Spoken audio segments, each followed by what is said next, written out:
And good evening, Highway to the Threemus Zone fans. Welcome. We have ourselves an elimination match tonight.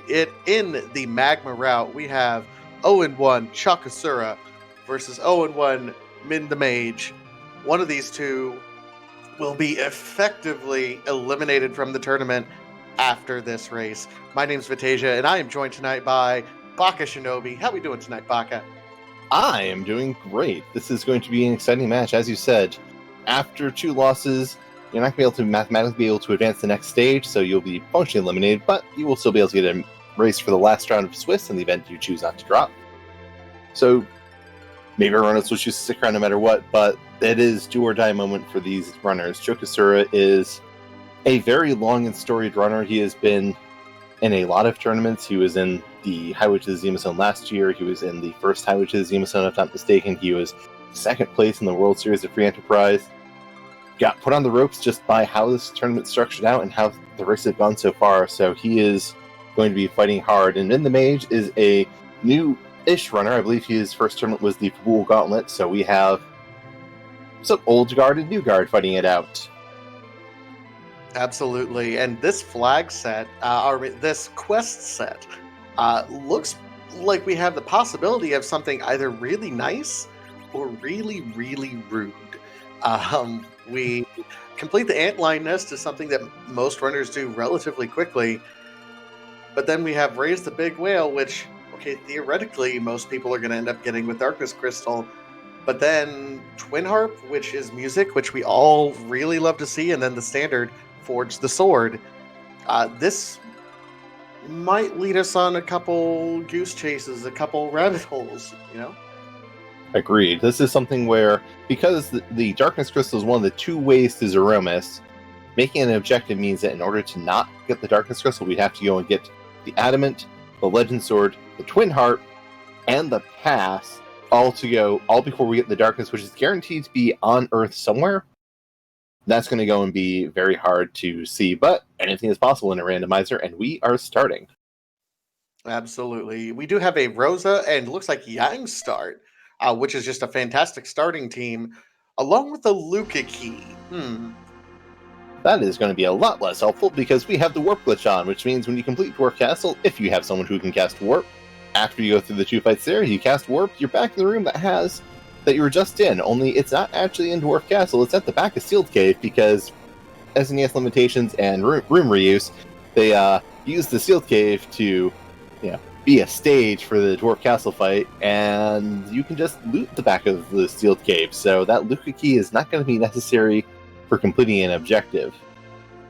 That said, the Luca key is, nice if it's a relatively quick seed under normal circumstances, and you're just looking for a grind. Hey, door grind's unlocked to us right now.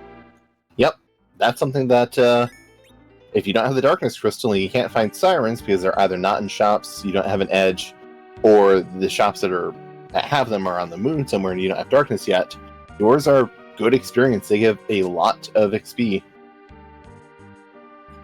This is something interesting. Minh the Mage is showing us kind of the standard route.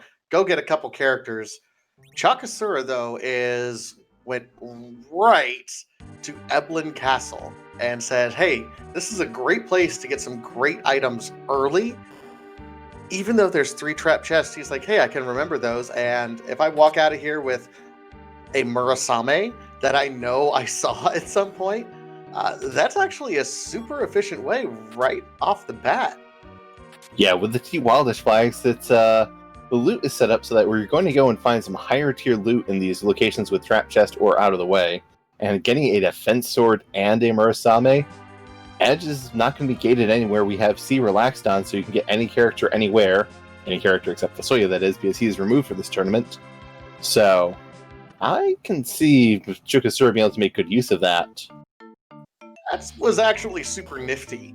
Like, that takes care of a lot of loot. You can skip a ton of stuff right away just with that little draw that he had. That was absolutely fantastic. Meanwhile, we have Attila and a second Rosa, and there's also a Porum available up in the Waterfall Cave. So, White Mage strats, yes? Yeah, that's the thing. We have good weapons for some melee fighters, but we don't have anyone to use them. We have a whole team of white magic users and a punch mage who Yang does not do great damage early levels, and he also doesn't go and get better damage with gear. He is only going to do better damage with experience. Hence why he gets nicknamed Punch Mage. So our team is going to be seriously lacking on damage unless we find something that really helps out Rosa, like a heroin robe or a good bow and arrow. That would help out damage, but right now, I'm not terribly keen on the level of damage our teams can currently do. Kind of right there with you. Two different exit spells that are in the back of the Watery Pass. So even if you really would only want to clear out everything because you had Tell, oh well, now you have two exits to get you out of there. This is going to be really kind of interesting to track and watch what Min the Mage and chocosura, how they both end up routing this. Antlion is obviously really early on the agenda right now. They can probably get through it with what they have, but it won't necessarily be a cakewalk. chocosura did pull a Gaia drum from the Evelyn Castle in his dive, so he does have that at least. He's going to have a bit of extra damage. Min the Mage has been going and clearing out this watery path. I don't think we saw any great J items to throw, so he's going to be really hurting on that damage front because Yang, Iron Arrow, Shortbow Rosa, and Tella are not a great source of damage. They're going to struggle quite a bit to do 1,000 damage. Now, Young did end up picking up one of his Poison Claws, which is one of his better weapons to end up getting. Mostly his punches are elemental, but I do believe, help correct me if I'm wrong, that the Poison Claw does give like a plus strength, like minimal at that point, so it's better than just keeping it an empty fist. Yes, it gives plus 3 strength. Yang's weapons do not give any attack. The way Yang gets more attack is by his level and by his strength. His attack, I believe, is his level times 2, plus his strength divided by 4. So every level he goes up, Yang's base damage goes up by 2, which sounds good. But we have, say, that Murasame, or that defense sword. That defense sword has an attack power of 105. Yang needs to be level 52 to match that. Meanwhile, we found second Tellas. I don't know if they know about second Tellas, but we've had second Tellas and second Rosas so far. This is shaping up to be kind of a one-dimensional party so far. That dimension is white magic, for sure. chocosura going and just leaving that area and is choosing to check ordeals. I wonder if they're going to go and hit every free character they can in the hopes of going and getting someone better, I'm guessing. Also trying to hit the Chocobo Forest, but we have Sparse 60 on, which some of the treasure chests are empty because of these flag sets, and that spot he checked is one of the things that could go and have some high tier loot. I get chocosura's strategy right now. With both a Murasame and a defense, if you find either character that can equip one of those, you're good. And Edge, hey, that's awesome. Yeah, Edge. So one thing I like about Min the Mage over chocosura is that chocosura picked up Porum and then sent her away. On these flags, when you send away a character, they're irretrievable, you can't get them back. Min the Mage saw Porum and just turned around and walked away, so if he ever needs Porum for whatever reason, he can go and pick her up, which might be an advantage for Min the Mage later. But throwing on the Murasame, going in and throwing on, doesn't have anything else to give Edge, but Murasame is theoretically Edge's second best weapon. In practical terms, it ends up being his third best just because the Murasame gives plus 5 strength, plus 5 wisdom, but minus 5 agility, and sometimes, with how the damage calculation works, that can actually end up reducing your damage because strength gives a damage multiplier every 8 strength, agility gives damage multiplier every 16 strength. If your Murasame doesn't give a strength multiplier but takes away a agility multiplier, that can actually reduce Edge's damage. And just losing 5 agility is sometimes really painful because agility can be really helpful in some situations. And chocosura is going to show us our first boss fight, Leviathan, up in our first boss in the peak. He's really counting on this Edge to just carry him through this first fight before anyone else really comes online. Considering Edge did almost 1,000 damage, Rosa did 28, Tella hitting a quadruple weakness at 160, it's not the worst thing to go and expect. Edge is doing a good job of carrying compared to the rest of these party members.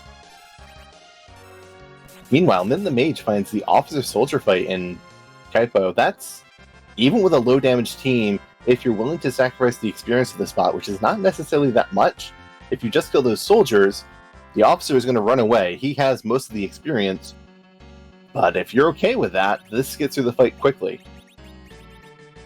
Yeah, it is. I might be a little bit disappointed, honestly, because this is one of those quote-unquote free fights, simply because of that mechanic that you said. You like to see this fight somewhere else, somewhere at a high damage spot. Antlion Cave is generally quote-unquote free. So seeing a free fight already in a relatively easy spot, not necessarily what you want to see. Yeah, and Tella going and recalling Toad to Toad the officers and the soldiers, and Min the Mage throwing a coffin on the officer. That will go and let you kill that officer before they run away. We also saw them use some stone arrows. Those coffins are rather pricey, and this is not exceptionally high experience, so he may end up regretting that just in the event he finds another boss without the boss bit in a different area. Gets the pink tail, but also goes and completes objective number 2, complete the antlion nest. Yeah, not necessarily a big surprise. This is going to be something that everyone's going to do eventually. This is relatively free. Is worth checking early. I do like Min the Mage going ahead and checking this early, just because if you end up getting the Magma key here, hey, that just makes things a whole lot easier in terms of where you plan to go next. Just a pink tail, can't really do much with it right now, so that's all right. I just like the routing from Min the Mage as much as I like chocosura's opening go. I think but chocosura finding that edge and going up ordeals is going to be a big help for him, just because when he found edge, he was able to do it. So no need to walk out, and he was going there for team power. When he got edge, he had enough power to go and complete it. He's going to go and not just have this hook, which will go and actually open up another character spot and some higher tier shops. It also gives Tella all of his spells, and with the team right now, it's either Edge doing everything, or the other party members trying to go and script together 100 damage by just through all the rest of their efforts combined. Tella having Fire 3, Lit 3, Ice 3, and Virus helps things immensely. And Tella gets Berserk, so if you just want to lean on Edge harder, you can lean on Edge harder for a lot of these checks. So chocosura does find that hook in Mount Ordeals, and most disappointingly, that's got to be one of the worst spots for Waterhag. Two free fights really early in this seed. This might play havoc a little bit later as we progress through this seed. Yeah, if our runners have to go to the moon, not having those fights that can be stopped or abused with status elements or simply go down in 3 hits, it's going to be pretty unpleasant. And Min the Mage finds yet another free fight. This is probably the freest fight in the game, even with no free bosses on. This is King and Queen Evelyn. In the vanilla game, this is a cutscene fight where this is Edge's parents turned into monsters who do not wish to be monsters, so they will eventually go stop attacking you and simply perish. Even if it's not free, they will simply cast Fire 1 and Fire 2 at extremely low spell powers and will do 70 damage with a Fire 2. That spell should usually be doing several hundred points of damage. It would probably be taking out anyone if it was any other boss, to be entirely honest. Right now, chocosura looks like his setup is going to be clearing out Baron here. Really nice. It's like, okay, I got the hook. If I'm pressed for time, I could go ahead and go down there if I really want to. Selling, of course, that crystal armor, lots of cash, life potions and star veils available in the Baron item shop. That's fantastic. And cure. Lots of good stuff in this Baron item shop. Life potions are extremely helpful, not just because they revive your party members, which just going and throwing bodies at some fights is a very valid strategy. There's things like Evil Wall and whatnot can go and be made much more doable with just enough life potions. But those star veils cast wall on the user, and the Cure 3s are extremely potent healing items that you can go and use mid, early, or late game. So we have a possibility of a triple Rosa. I mean, I'm going to express my bias clearly and proudly here. I would take a third Rosa over Yang, if only because Rosa can use bow and arrows, and Yang is doing 132 damage. Yeah, but man, I have a special spot for Yang, right? Like, even though he's not the best melee fighter, if you're struggling in opening chests and getting good gear, he's so useful eventually. We do, in the meantime, find Threemus as the hidden fight in the Baron Inn, so 2-for-1 key items here. That is going to be very helpful. Punching Rosa for 250 damage in the back row, not what you want to see, but we've got life potions. This is going to be a very doable fight with just simply, well, one of my characters got knocked down. Here's a life potion, get back up. Because Threemus is only going to attack 3 times, then they're going to go switch phases into Mist form, and they will be going and waiting 3 more turns to come back to Dragon form to punch again. Or we don't even see that, and Tella takes down Threemus. And it's the tower key as we go underground, so that's an interesting pickup there. Meanwhile, Min the Mage did show us that the Rat Tail was actually available from defending Fabul, so guess what? That hook is just super useful right now. This is a very key item rich overworld as well. We've gone pretty much 4-for-4 on the key items we get. We get the starting Luca key, we've got the hook from Ordeals, we got the tower key from Baron Inn, we found the Rat Tail at Fabul, we found the Pink Tail at Antlion. 5 key items, and can we go for 6? We can. I mean, let's see what this Mist Dragon has for us.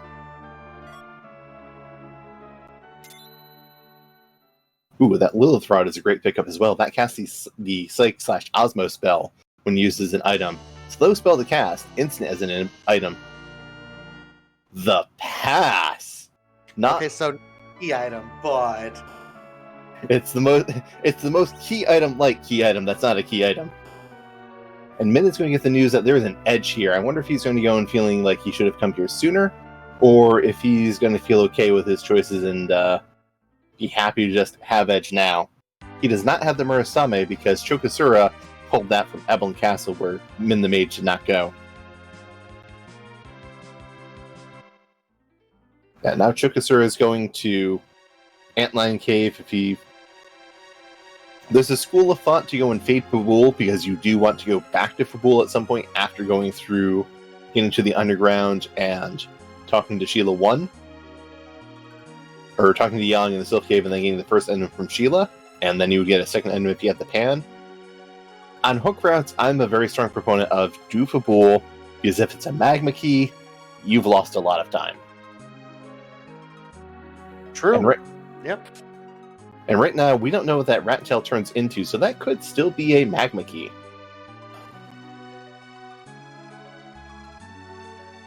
One thing that I saw Chocosura end up picking up, and he is kind of prioritizing treasures in this early part of the game, which I do like, and I'll explain why in a second.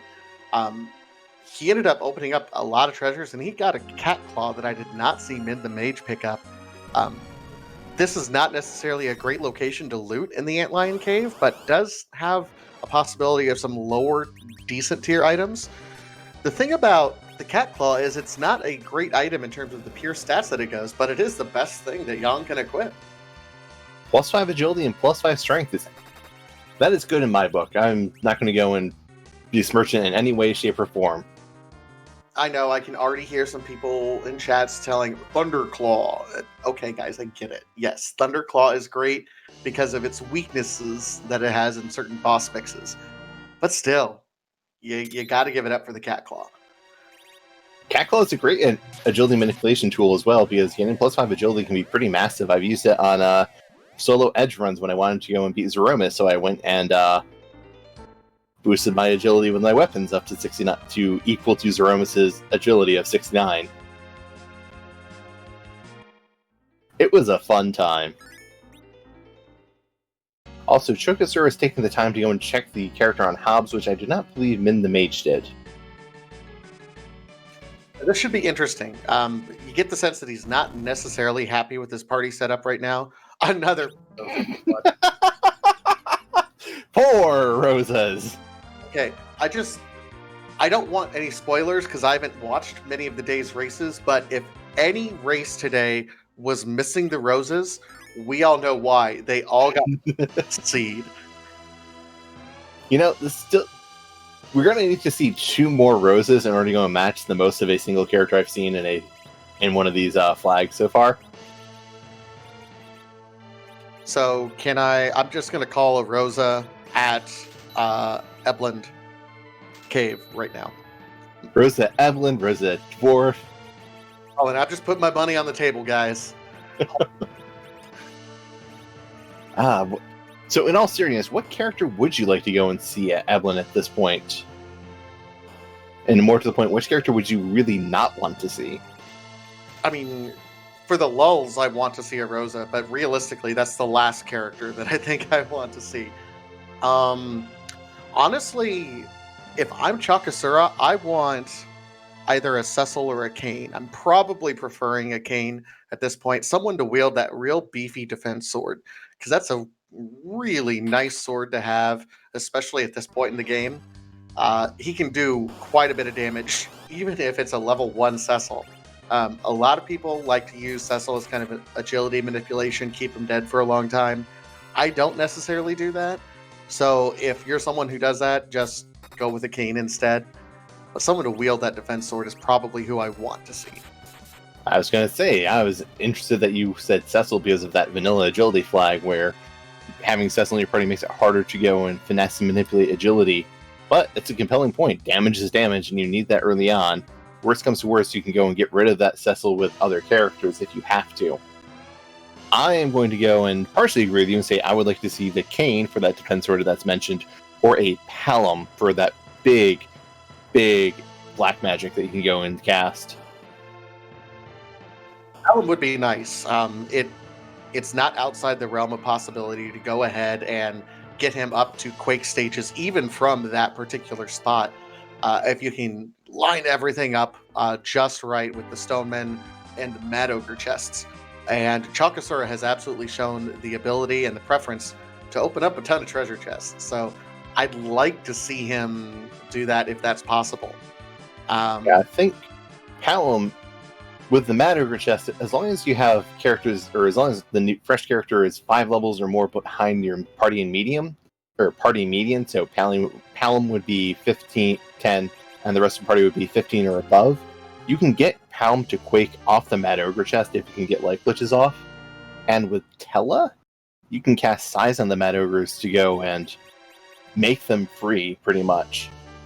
Which, that's going to go and do a lot. Oh, yeah. Hey, Vanilla Adamant given to us from the Rat Tail. That's one of the 2 key items used to forge the sword. Okay. We're 1 key item away from Objective 1, and there's only 2 more items we need to go and be in go mode. We need 2 of the Darkness Crystal, the Twin Harp, or the Legend Sword. And we have a lot of options in finding them. Absolutely. We're tapped out in terms of options in the overworld at this point in time. So we got to go through the hook route and get us underground. But we have a lot of options in the underground once we get there. We have the free check, obviously, in the Feymarge. Then we have 2 checks that we can make real quick. In the Dwarf Castle with the Warp Glitch, we have 2 checks that we can make in the tower right away with that tower key. This is going to be very, very fast once we get past this kind of bottleneck here.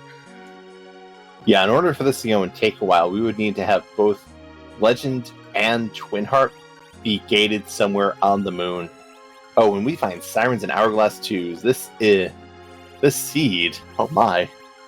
I can only go and take so much, game. This generosity is getting to me.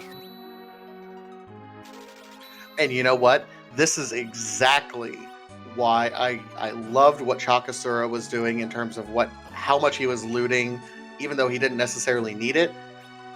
when you get the hook, you know that you're going to have to walk right by the Eblin item shop anyway, and you're guaranteed some pretty decent items in this particular item shop. I don't know the exact mix, but I think it's 2 of some of the quote-unquote key J items, sirens being among them. I see those sirens and I think, I don't really need Tella right now. If I'm getting a Palom or a Iridia, I'm ditching my Tella.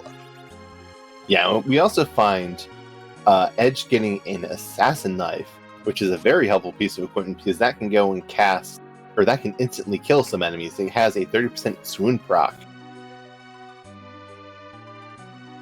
And those hourglasses, ooh, that's going to be real nice as well. Absolutely. So Chocosura is going to go through. This is another good spot where you can get a lot of items. Hey, Full Moon, would you like to back row glitch your Edge? And now Chocosura is rearranging his party again. I don't blame him though, because having your Edge back road is really helpful. Edge doesn't have great defense unless he's wearing his ninja shirt, and yeah, this is something that's going to go and help him out significantly. This is going to help Edge's survivability, and considering that Edge is the main damage in this team, you really want him to be survivable. Absolutely. For those folks who may not necessarily know, back row glitching is one of the easiest glitches to pull off in any racing video game I've ever been a part of. Okay, and here's how you do it. You equip someone with a weapon that does range damage. Boomerang, a bow, and then you unequip it. And you're done. The only time it gets complicated with Edge is because you have to make sure you're going and equipping it in his right hand. Or if for whatever reason his right hand doesn't have a weapon, you can equip it in his left hand as well. But yeah, that is... Rosa comes back row glitch because she comes with a bow. Edward comes back row glitch because he comes with a harp. Anyone who you go and equip with a long range weapon, that sticks around forever. And Chocosura finding just a rune axe from the Staleman chest, not the greatest. Hey, there's that Palom. Hey, I'm finding another reason to want that Cecil you mentioned. Yeah. You know what? Tella's gone. If I'm Chocosura, Tella's gone. I found sirens. I'm not worried about D-Machine grind. I'm good. I think Tella's gone. But maybe not, because you still want to have Warp relatively early in the Underworld. I jump either Yang or Rosa.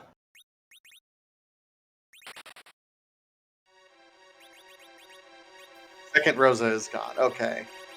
So my rationale is, you don't have great bows for the first Rosa.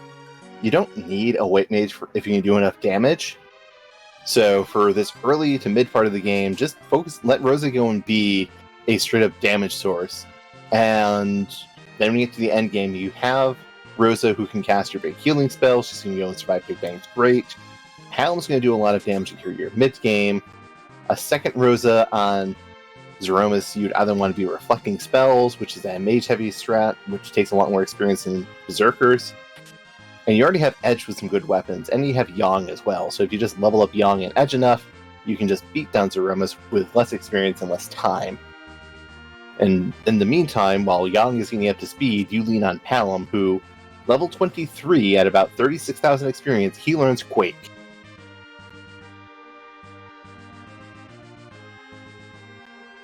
You see Chocosura opening the treasure chest as he's going through. Here's that monster chest.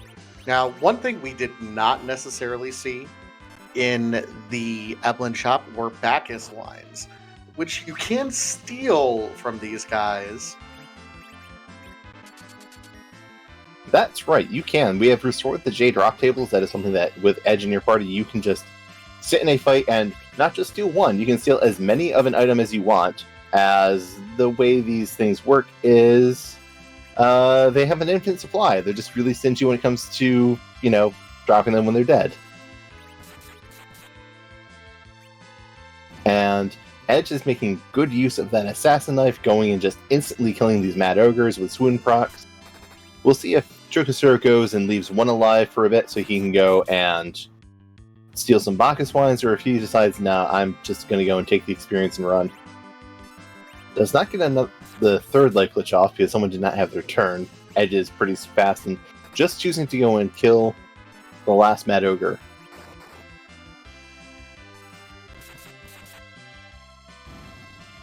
And really, the unfortunate part for that is I don't know if that's going to be enough experience to slingshot Palom up to the point where he gets Quake for this boss.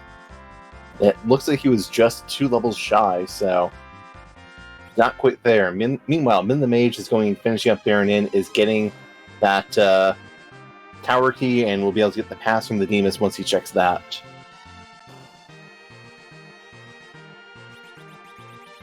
But on the bright side, Hallam does at least have Virus. That is something that will let him go and do a bit more. He will be able to go and contribute to the team if nothing else.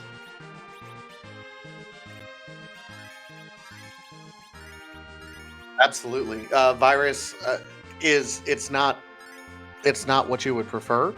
You would want to be able to throw quakes and laugh, but Virus makes it viable at any rate.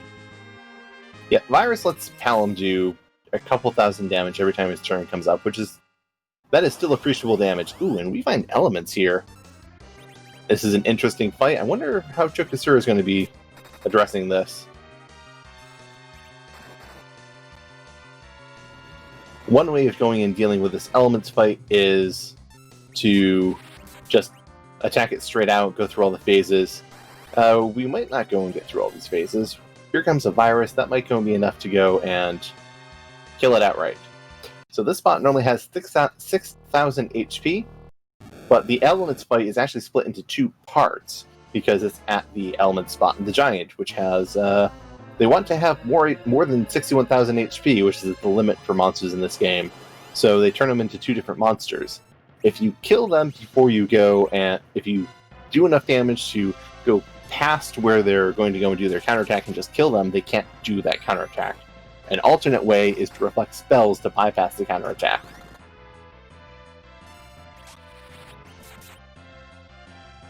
And this Yang is going and really kind of hurting this no 4-digit HP characters, but we should be able to get through it. Rosa has 550 HP. Edge and Yang almost have 1,000 each. The Rosa is going to struggle to full heal the team. That is going to be an issue, I think. Yeah, I mean, his Edge is putting out quite a bit of damage, but got Tella on blink duty, throwing out blinks in order to help keep everyone up. Ooh, yeah, I mean, that would explain Artemis Bow. Yeah, probably not doing a whole lot of healing with that equipped. Yeah, the Artemis Bow does go and reduce your casting stats by 10. It also increases your offensive stats by 10, but if you want Rosa healing your team, you don't want her to be using that bow.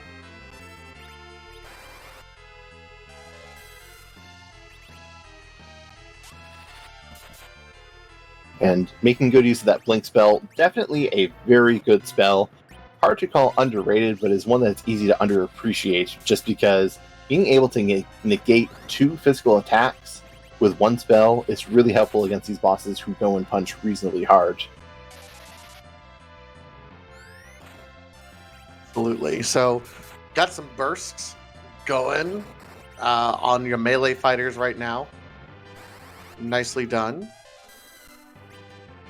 Yeah, gonna go and just laying out damage, going in, sitting on Rosa for right now.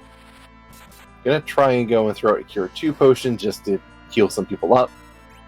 Don't disagree with that, just because the blinks are going to go and do a lot of the work for tanking for you right now. Once those wear off, you're going to be in a bit more precarious position, because I don't think your front row fighters are surviving more than 1 punch reasonably.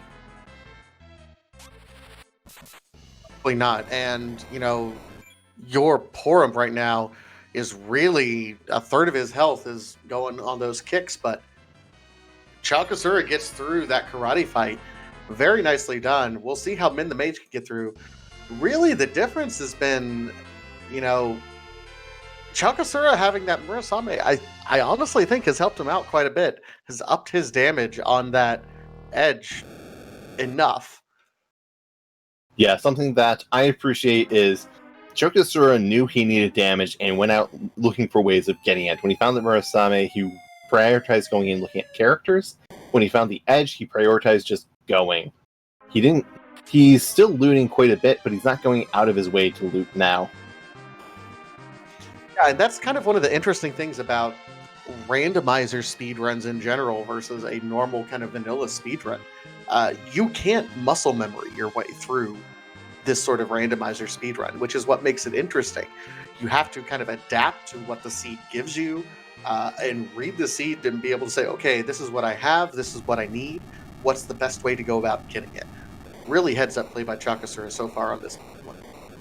Yeah, there's a lot of improvisation you need to go and do when you're playing Free Enterprise, and it requires a lot of knowledge, which chocosura is showing, and Minh the Mage is doing his best to keep up. He is going in, just checking things, and he didn't have the power that chocosura did as early, so he is going in just trying to catch up now. And we see chocosura is landing and using a tent. One of the great things about tents, they don't revive dead party members, which you might think, why would I not want to revive my party? Well, if you want to keep a character with low agility, you don't want to get them experience. And if you don't want to get them experience, reviving them is kind of annoying, because it means the next time they're in a fight, you have to make sure to take time to kill them off. So we continue with the strategic chest openings right now. Power Robe. That's a fantastic piece of gear. I mean, up and down every way. That's just a great piece of armor. Increases your strength by quite a bit for whatever character you want to throw it on. It doesn't offer a whole lot of defense, but you're hoping for glass cannon strats at that point anyway. Plus 15 strength from one piece of equipment is really handy. And for anyone who is curious as to where to find them in the vanilla game, they drop off behemoths. Oh! Sure, let's give your edge a Masamune as well. That's why he threw that Thunderclaw on his edge. He knows, hey, edge is going to go first. The alerts are weak to any sort of thunder attack, so yeah. Yeah, so the Masamune doesn't give strength, but it doesn't give any negative stats. It gives plus 3 agility, and if you go and use it as an item, it will cast fast on the character. Not something that gets used very often, but hey, if you ever need to go and know that, you can go and put that to use.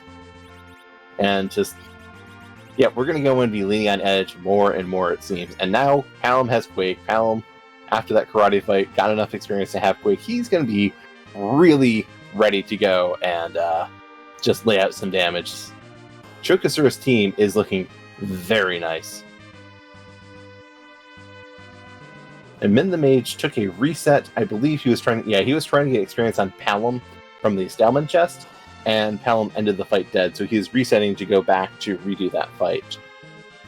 Minh the Mage absolutely looking to maximize his ability to get the experience to ensure that Palom has Quake available to him. Probably, his team is probably set up to Slingshot. I'm not entirely sure about the levels, but Rosa does look like she at least has enough HP, and that's the one I'm worried about. Meanwhile, Chokosura completing another chest, finding a crystal sword. We haven't seen Telly yet, or seen Cecil yet, but I think if we find Cecil, Chokosura is taking him. I told you before, I want a Cecil. I will take a Cecil. I am fine with a Cecil. I mean, I don't like vanilla agility, but I really like damage, and Crystal Sword really loves to go and bring out damage. Sword says, what agility anchor? What is an agility anchor, and why do I care about it? And going into this Bahamut fight on the top of tower, Bahamut will count down from 5 to 1. When he gets to 1, he is going to go and cast Mega Nuke. If he doesn't get to 1, then you've already won the fight. And that doesn't seem unreasonable. Getting a Berserk out and Edge, we'll probably see a Starvel come up on one of these characters to safety, most likely. Bahamut is looking pretty fast, and is getting through his turns rather quickly. Looks very good. Man, that Edge is just swinging free. Yeah, that's, as I mentioned previously about agility anchoring, when you have the reason why agility anchoring is important is basically there's a limit to how much faster than the anchor any actor can be, either enemy or party member. If you are more than 2.5 times the agility of the anchor, you are what is called relative agility 1. Every time the ATB ticks, you can take a turn. There's a bit more to it, but that's the general idea. And chocosura getting through that fight as well, just seconds before the I think he was comfortable with. He was going to get a Starvel off on Rosa, and then everyone else was going to die. One of the things that about the ATB is it kind of goes in cycles where it goes through all the enemies, and they go through all of your team, and they go through all the enemies. And if anyone has a turn, it lets them queue up, and the next time their turn comes up, they act. And because chocosura had queued a Starvel... Oh my... Okay, so normally that Wyvern fight is much ruder than that because he will almost instant cast Mega Nuke on you, and doesn't matter where it's at, how low the magic damage is, it's lol dead. But that's a really low HP spot, and his edge is just fast enough to get off the kill shot before he can cast it. That's an amazing spot for Wyvern. Yeah, that's amazing setup, because normally for Wyvern, you have to go and do what I think I was talking about, where you manipulate your agility so you can go and you can hit that maximum speed that Wyvern's probably at, no matter what your agility is, and you need to make it so your team is not fighting on fair ground and you're as fast as Wyvern. And you do that, you get Starvel's off, and you reflect the Mega Nuke back at him, and then if that doesn't kill him, you go through the fight itself with probably half your team dead at best. So, yeah, great to go and see Wyvern out of the pool. Let's go and see what we're getting from this tower key. Also, I love having a tower key coming down from the hook route, because it means when you go and finish this cutscene, you're not in the Falcon anymore, you're in the Enterprise. Falcon hate, although I do really enjoy going back into the upper world. Hey! Guess what? One key item from Go Mode. Oh my.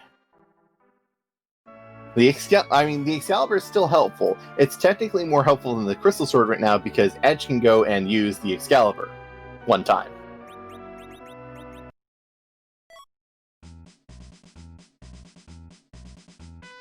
But it's so interesting. So it's either Darkness Crystal to get us up to the moon, which is where all the good grinds are, quote unquote. Hardy arrows and a power robe. Hey, do we want more power robes? I don't know if we want more power robes. Selling the defense sword. Yeah, at this point, he's committed. Like, if you get, like, you're not changing out for anyone, maybe a Cecil. You're not committed to a Kane right now. Selling the crystal sword. Okay, so he's not committed at all. He's like, my party's good. That is... there is a meme that a certain someone named Invenerable likes to go and say, as a joke, sell Crystal Sword, assert dominance on Seed. So we know that Cecil is going to appear in the Dwarf Castle. Mm-hmm. Yep. This is how you summon Cecil. You sell with his greatest weapon. You have the backup Excalibur as another choice, but... Alright, so you're one item away from Go Mode. Okay, he's going to Feymarch to get the one free item and to at least peek the other two bosses to see if there's anything free here. I like this, but an argument can be said is like, why peek one when you can get two by going to Dwarf Castle and warp glitching yourself? Yeah, this is one of those really hard choices where I would be tempted to go and do Dwarf Castle because it's 2 checks to 1, but Feymarch is probably faster on it's one of 2 key items. I don't have to go and find the item. I just have one. I have to find one of 2. If it's here, okay, we're in Go Mode. Always get your freebies. Chocosura at 42 minutes is in Go Mode. He has everything he needs to complete 3 objectives, which will get him the crystal. He is currently at 2, 4, 6, 8, 9 key items. When he goes and raises the big whale, he will be at 10 key items. He knows where sirens are, so he can grind. All that's left for Chocosura is to go. And we said it at the beginning, 42 minutes, go mode. This is one of the jettiest seeds I've seen in this tournament up to this point in time. I mean, depending on how quickly he hits his grind, he'll get his sirens. He'll probably do 4, maybe 5 fights of King Ryu's, and then we're done, and we're good. Like, that's it. Yeah, I mean, he might not do King Ryu's. He might go and choose to do eggs, because King Ryu's have a lot of HP and need to go and be able to pull out some damage to deal with them, and you want to have hourglasses. They can take longer. Eggs will take less sirens, but he's on Earth already. He's got the pass, so he can just go straight from Toria. He's going to be getting double experience, so he's not going to need that many. True. And you know, I thought about, hey, we need the big whale. No, we just have to raise it. We don't even need to do anything after we raise the whale. We could just go get... so I agree. We might just end up doing eggs at this point. I wonder if Chocosura is going to go up to the moon to check for a character. Probably not, because he sold off all those things to finance power shirts for Edge and Yang. But we're going to go and see where this goes. Yeah, at this point, I'm almost 100% positive Chocosura is committed. He's saying, hey, this is what we're going to do. This is my party. Deal with it. And at some point in Free Enterprise, that's what you have to do in this particular flag set is you get to the point where you're like, my party is not optimal, but I don't need optimal. I need good enough. And this is good enough. Edge with Murasame, Masamune, and Rosa will be more than enough to kill Zoromas as long as you get them up to enough HP. Yang will be bonus as well, because he's also going to go and take hits like a champ. Maybe Chocosura goes up to nuke on Palom, but that's probably excessive, to be entirely honest. You can do this before Palom gets to level 52, and he's buying 15 sirens. The math I know, which is a bit biased because I care about mage reflex strats a lot, is that Palom needs 900,000 experience in order to go and get to nuke. With double experience, each egg is giving you 68,000 experience. Rounding down, 60,000 times 15 is 900,000 experience. So you think he might be using all 15 of these? He bought 15 of them. That's I think he still has some from earlier, and he has an Artemis bow, Artemis arrow. He's probably going to be going and doing some dragon slaying with Rosa.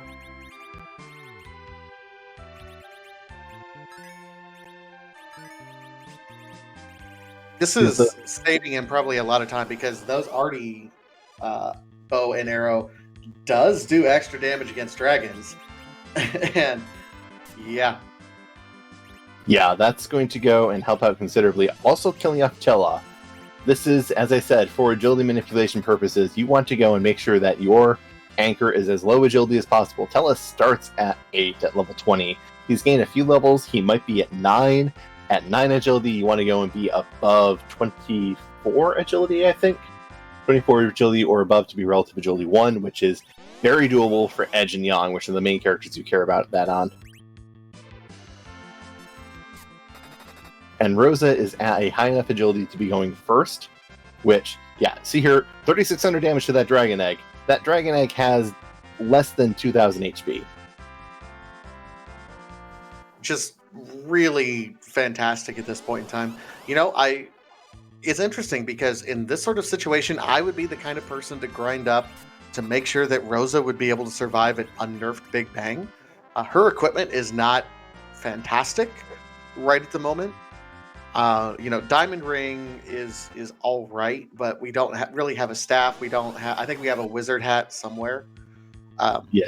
So I'd be grinding up to make sure that she's like at 2,200 health. By that point in time, I think Palom does learn his nuke spell. He's probably going to be close to it at that point, which for me, I'm like, all right, if I'm like 1 or 2 levels away from nuke, okay, fine. 1 or 2 more eggs, get nuke, go hybrid strats, and just lay on the damage. Just bring this out. Also, in the meantime, we have Minh the Mage is fighting against the karate, has no characters left except for his Rosa, who is berserked. And Rosa goes down, unfortunately. So this is unfortunately looking quite grim from Minh the Mage, just because chocosura blazed through this hook route and did the right checks on the ground, got everything he needed, and is now going to go and just blasting through these eggs, getting truckloads of experience, and is just shooting up his levels to be Z ready very quickly. Well, and it all goes back to the very first thing that chocosura did is go to Eblan Castle, where he had a great opening route through there. I mean, he got enough stuff to sell, but he also got that Murasame. And then his opening route took him to hunt until he got an edge. Then he's like, okay, I'm good. That's the one thing that Minh the Mage didn't do. Minh followed kind of a more traditional routing and is now sitting out, struggling a little bit at this particular Yang spot. Yang, the fighter spot here, we saw it can do quite a bit of damage. And Minh is kind of up against a wall right now. Yeah, and chocosura, another big thing chocosura did was that he back rowed his edge, so his edge was protected. He had 3 characters in the back row, 2 in front, which meant that he had fewer exposed targets to go and take extra damage, and he even had Palom up front. He made good use of Tela to cast Blink to mitigate the physical attack damage, where Minh the Mage is unfortunately not getting through as much. Like, Palom took one down from one hit in the back row. That's not going to go and work out in his favor just because he needs that damage from Palom, and is going to unfortunately be struggling because of it.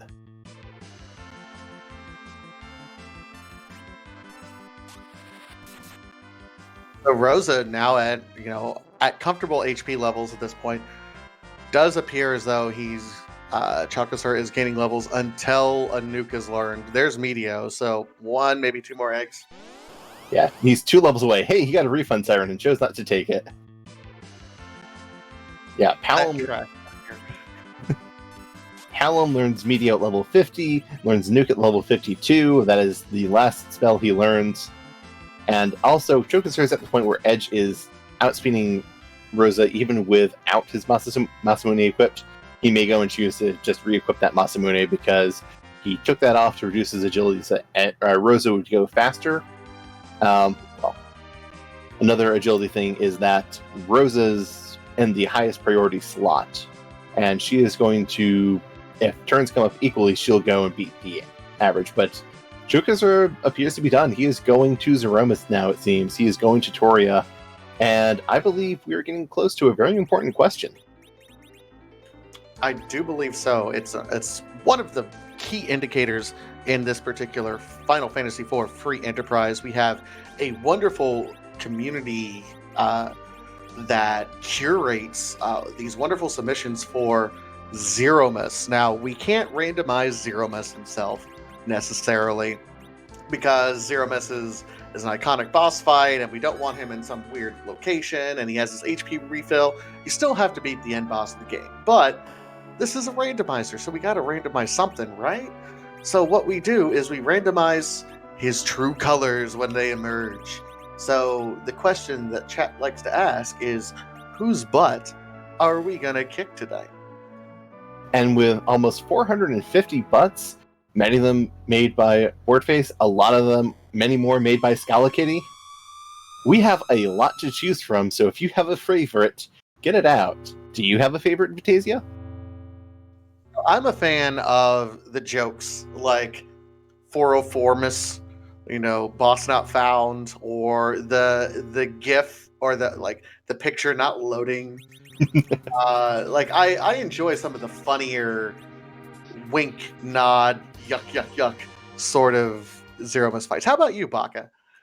I've got a soft spot for some of the ones that are just absolutely adorable. I do have a soft spot for Trombone Mist because just look at that cheerful face as she is out to go and completely and utterly destroy you. How can you not go and be cheering for Trombone Mist? That's a good point. Well, along the same point, I think my favorite, like all-time single favorite is Clippymas. Ooh. Clippy, from all of you old heads like me who remembers Clippy from Microsoft Word. That is a level of catharsis and satisfaction I didn't know I could get in my life, but that is something that, yes, Clippy, go away forever.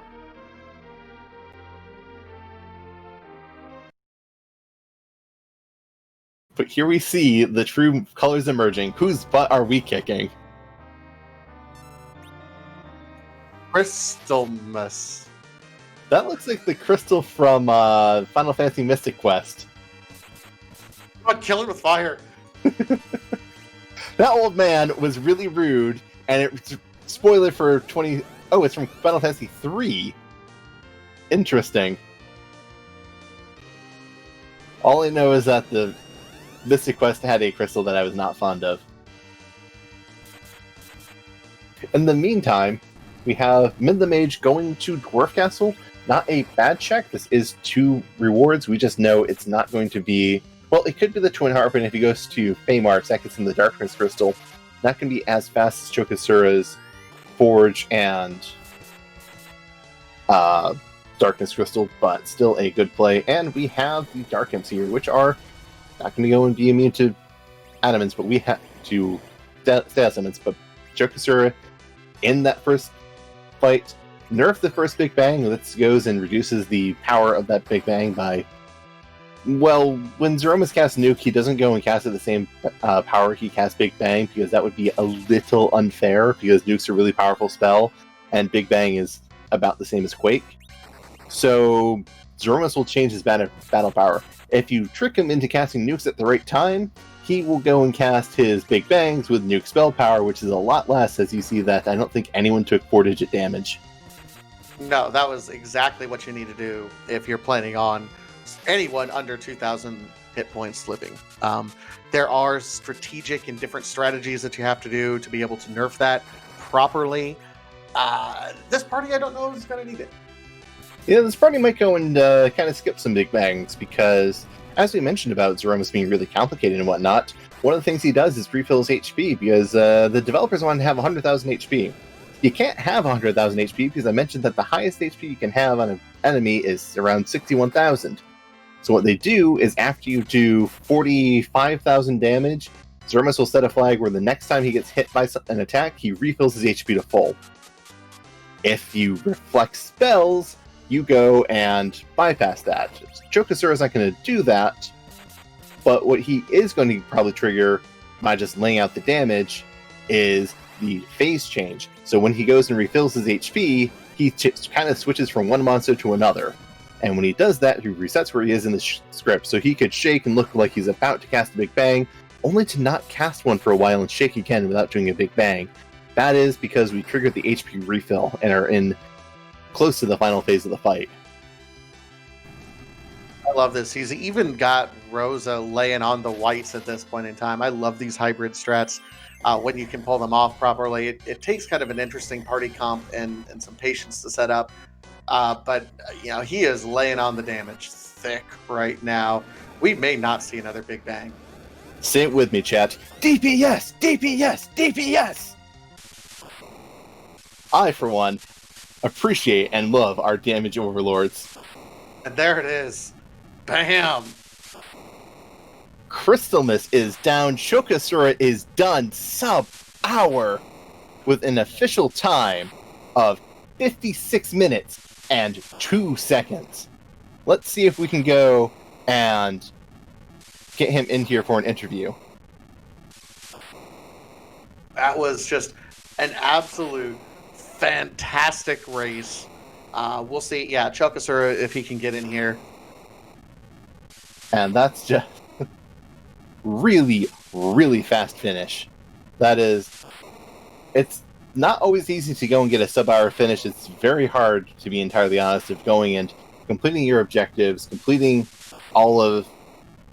your grind, getting your team set up, getting the items you need, and going through Threemus. So sub-hour finishes are great. This is a... Chocosura, as I mentioned, is an old guard. He has been in this around. He has made top 16 in other tournaments. for good reason. He is a very strong player, and he definitely showed it off today. Absolutely. And with the win, at the point in time that Min saw the dot done for chocosura, Min the mage did go ahead and dot forfeit. Won't be around necessarily to interview, but still, uh, this was just a really quick race. I would be kind of flabbergasted myself, just barely getting to the underground, and then all of a sudden I see a dot done. Just really a testament to chocosura um, for the race, and I believe we are joined now. I got lost for a second there. We're all the way down here. GG's chocosura. Woo! What a feat. Oh, that was a good seed, I will admit. I wanted to try something a little different at the beginning. That's why I started at Evelyn Castle. But instead of looting the whole thing, which usually takes like 4 or 5 minutes, I just looted the right side and see what I could find over there and just roll with it. Luckily, I found that Mirasami, which at that point I was hoping, okay, let's hope we find an edge somewhere, and thankfully I did. I have to ask, what were your thoughts when, of the first 6 characters I believe you saw? You started with Rosa, Yang, saw Tella, Rosa, and then Horum and another Rosa? Oh my god. I'm sitting here thinking, okay, when you need a white mage, you can't find one. When you don't need a white mage, you find 5 of them. I'm sitting here like, can I get someone that can actually use like a cane or a Sid or something, or an edge would be nice, or Palom even. I kind of felt like you were sitting on that defense sword hoping for a cane to be able to equip it at that point in time for a while. Finally, I think by the time you got to Eplin Cave, you're like, no, I'm probably not going to find anyone at this point, and you finally sold it. Yeah, I gave up on cane at that point. Once I found the Palom, my party was pretty much set. I wasn't really looking for anyone else at that point, because I knew I could just do a hyper strats on Z. I was surprised that you sold the Crystal Sword before you had full go mode and hadn't done Dwarf Castle yet. Were you just very confident that you weren't going to take Cecil, or just really wanted the money for the other items? I wasn't looking for Cecil at that point, so I just sold it. And yeah, like I said, I was just going to roll with that team with the Edge, Young, and the Palom, and Rose and Tella. I figured that was enough. I had a Mirasami and Masamune at that point, and then I had Young, and I was planning on getting Palom to nuke and Rosa to white anyway, so I figured why not. Just kind of as a general rule, and this is something that I have an interest in knowing, and I hope everyone in chat does. There comes a point in a seed where you have to be like, okay, my party's good enough. Like, it's not perfect, but it's good enough. At what point did you hit that point in this seed? As soon as I saw the Palom, pretty much. I figured, let's just roll with this team. Usually if I find 3 or 4 good characters that I can use, then I'll just roll with them and not care about anything else, unless I find, a Cecil, or put it this way, if I find a Cecil and a Crystal Sword, then I'll reconsider, but I didn't see a Cecil, so. That's definitely very fair. With that seed, you really went really hard at that. Out of curiosity, if you did not see Edge on Ordeals, were there any other characters that send you further up Ordeals, or would you just be backing out of there without? I would have left, actually, because I knew I didn't have the gear to take on Ordeals if I didn't find that Edge there, so yeah, if I didn't find the Edge, I was thinking the seed was going to start out really slow because I didn't have a lot of damage. I didn't have a good bow on Rosa, and Young is weak early on, and so as soon as I saw the Edge, I changed my mind. I started to back out at first, but then I said to myself, all right, I'm already on Ordeal, so let's just go ahead and complete it. I have a Mill assignment, so it should be more than enough to do Ordeals. Yeah, and it certainly was. You certainly were able to get through that very well. Go ahead, Vitasia. Yeah, I was going to ask because this was one of those seeds where, especially early on, we noticed all the quote unquote free fights were relatively early. Like we saw, the Kaipo guards were in Antlion, and there was one of the free fights that was up on Ordeals, like Water Hag, I think. And then King and Queen Evelyn was in Fibble Defend. Like, did that worry you for a second early on? You're like, okay, there's too many early free fights. What's going to come at me later? Yeah, I thought about that too. I'm thinking, let's just hope that I don't have to go to the moon at all.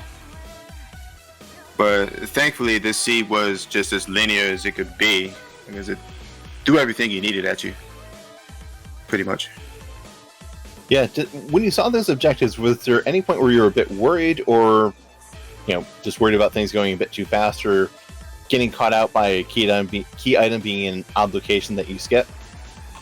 I was really worried about where Twin Heart was at, because I played plenty of seeds where it'll seem that it's linear, but then you need that one key item and it's behind a long chain or something like that. That's what I was concerned about, but thankfully that wasn't the case. Yeah, that seed definitely went, and it really turned out well for you. You also did my favorite play from Hook Rat, which is immediately landing and going to the tower key. Was there anything that drove you to do that over, say, Dwarf Castle? Because they're both 2 checks, but not really. I mean, I just decided to pick one. I mean, Dwarf is. I mean, I had Warp and everything, but I really wasn't feeling Dwarf at that time. So, plus I had a Thunderclaw too, so I wanted to try and pop some trap chests on the way up tower, see if I can get anything good. That's mainly the reason why I went up. I figured, okay, I've got the tower key. Let's knock this out now. And if there's nothing here, then I'll check my freebies and then go to Dwarf. But usually when it comes to between tower and Dwarf, I just, flip a coin pretty much. That is very fair, and it did really work out for you, because I believe you pulled the Masamune from there and the Legend Sword from the tower. Yeah, at the top, I think, wasn't it? I think you got it from the tower key itself when you landed in. The cannon. Yeah. Yeah. So when you found the tower key, were you going in? Was there any real debate for you between Fey March check versus Dwarf Castle, or were you very set on Fey March because it's much faster and freer? Yeah, basically. I was going to do Fey March, then Sheila. And then if Sheila had nothing, I would have definitely went to Dwarf. Because I think that would have been my only other option at that point. Aside from Fey March bosses, because... the Fey March bosses, yeah. Who you chose not to see, for some mysterious reason, I believe, called Go Mode. Oh, yeah. I saw darkness, and I'm like, yeah, I'm not even looking in there. I don't care what's in there. I'm going to raise my big whale, get some sirens, grind up, and go. All right. And I guess kind of last question for me, survive 1-1 in Magma route now. You're looking over, I'm going to ask the hard question. Anyone else sitting at that 1-1 spot in Magma that you really don't necessarily want to see, or you do want to see here in the next round? To be honest, I have no idea who else is 1-1 right now, so I kind of want to be surprised. That certainly sounds entirely fair. How have you been enjoying the tournament so far? I love this tournament. I mean, I'll admit I haven't been playing as well as I should be, but I mean, I've been definitely enjoying this tournament and this format so far. Oh, glad to hear it. I hope you go and have a great match next week. And Vitasia, do you have any final questions? No, that was my last one. Congratulations on your win, chocosura, surviving and advancing. Thank you. Everyone, that was chocosura, and of course Minh the Mage as well. If you liked what you saw from them, go ahead and give them a follow here on Twitch. Also, another shout out. We haven't even given a shout out. This race went so fast to our wonderful team in the background. We have Bahamut X on the tracking duties and Leggy Starscream on the restream. Thank you guys so much. Of course, make sure to follow. Big shout out to our partner channels, the Randomania channels, as well as RPG Limit Break and the Free Enterprise home channel. Make sure to follow those to continue to see the rest of this fantastic tournament. And Baka Shinobi, it's, you know what, this one was a fast one, but I always love commentating with you because I think we have so much fun. It's always fun commentating with you as well. There's so much to talk about and so little time to do it. The runners were just too darn fast. Slow down. What are you, speedrunners? Come on. Yes, and as a reminder, we are going to be sending you off somewhere shortly. Please do not spoil the results of this race to those who are watching who are in the channel that you're watching. Just don't tell them the results, but you feel free to tell them it's a good one. Absolutely. So from all of us here at the Final Fantasy IV Free Enterprise Randomizer, catch you guys at the next race and have a great rest of your night. Have a great evening.